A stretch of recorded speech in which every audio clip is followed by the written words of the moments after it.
Assalamualaikum warahmatullahi wabarakatuh. Perkenalkan, nama saya Puput Indarwati, NIM HS212039, Prodi Hukum Ekonomi Syariah semester 4B. Baiklah, video ini dibuat untuk menyelesaikan tugas mata kuliah Pengantar Ilmu Ekonomi dengan dosen pengampu Ibu Triana Wulandari MPD dengan judul Kebijakan Moneter. Baiklah, kali ini saya akan membahas 4 poin. Yang pertama, pengertian kebijakan moneter. Yang kedua, tujuan kebijakan moneter. Yang ketiga, jenis kebijakan moneter. Dan yang keempat, instrumen kebijakan moneter. Memasuki poin yang pertama, yaitu pengertian kebijakan moneter. Kebijakan moneter adalah keputusan yang diambil oleh pemerintah dalam rangka menunjang aktivitas ekonomi melalui berbagai hal yang berkaitan dengan penetapan jumlah peredaran uang di masyarakat. Poin yang kedua, tujuan kebijakan moneter. Tujuan kebijakan moneter yang utama yakni menjaga kestabilan nilai rupiah. Demi mewujudkan hal tersebut, banyak aspek yang berpengaruh dalam pengambilan keputusan kebijakan moneter Bank Indonesia.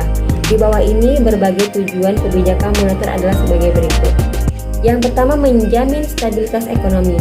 Pertumbuhan ekonomi suatu negara harus berjalan dengan terkontrol dan berkelanjutan. Hal ini dapat diwujudkan melalui keseimbangan arus barang atau jasa dengan peredaran uang. Oleh karena itu, tujuan kebijakan moneter adalah menjaga stabilitas ekonomi melalui pengaturan dan penetapan terkait peredaran uang di masyarakat.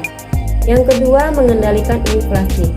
Agar inflasi dapat ditekan, maka Bank Indonesia menetapkan kebijakan bertujuan mengurangi uang yang beredar di masyarakat dan menjaga ketersediaan uang di bank. Yang ketiga, meningkatkan lapangan pekerjaan. Kestabilan peredaran uang membuat aktivitas produksi meningkat. Dengan naiknya kegiatan produksi, maka diperlukan sumber daya manusia dalam pengelolaannya, sehingga hal ini mampu menyerap tenaga kerja dengan ketersediaan lapangan pekerjaan. Yang keempat, melindungi stabilitas harga barang di pasar. Ketika barang stabil, maka penumbuhan rasa percaya masyarakat terhadap tingkat harga sekarang dan di masa yang mendatang, sehingga tingkat daya beli antar periode tetap sama. Kestabilan harga ini bisa diatur melalui keseimbangan peredaran uang, permintaan barang, dan produksi barang. Yang kelima, menjaga keseimbangan neraca pembayaran internasional.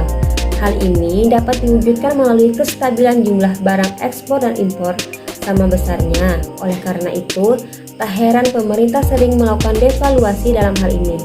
Yang terakhir yaitu keenam, mendorong pertumbuhan ekonomi. Seluruh dampak atas kebijakan moneter diharapkan mampu mendorong pertumbuhan ekonomi. Sebab demi mencapai tujuan tersebut diperlukan berbagai kesuksesan tiap komponen, misalnya seperti ketersediaan lapangan pekerjaan, kontrol tingkat inflasi, aktivitas produksi, dan permintaan barang dan lainnya.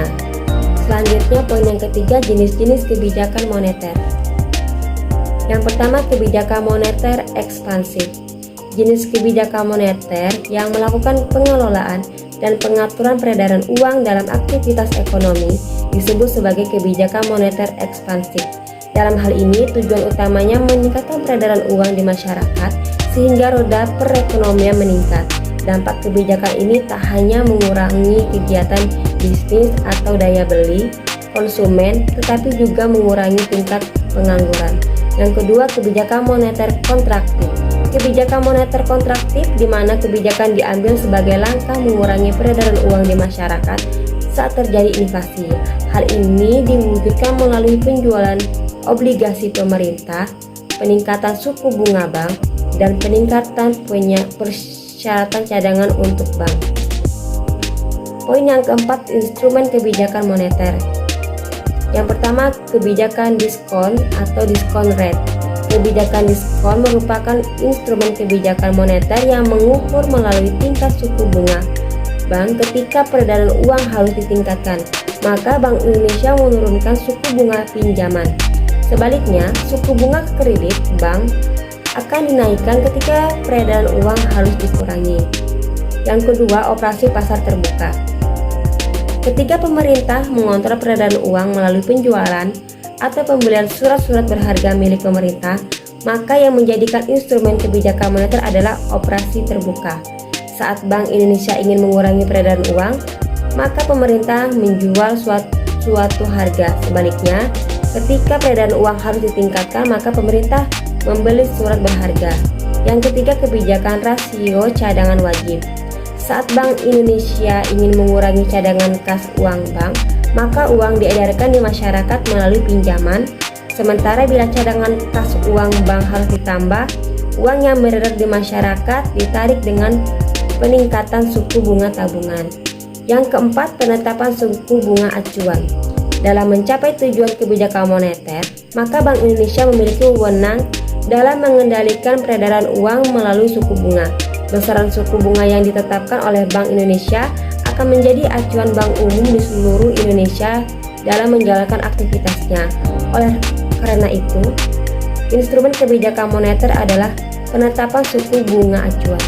Yang kelima, imbauan moral. Dalam hal ini, Bank Indonesia selaku bank sentral menghimbau seluruh bank umum untuk menjalankan kebijakan penurunan atau peningkatan suku bunga pinjaman. Demikian yang dapat saya sampaikan. Terima kasih.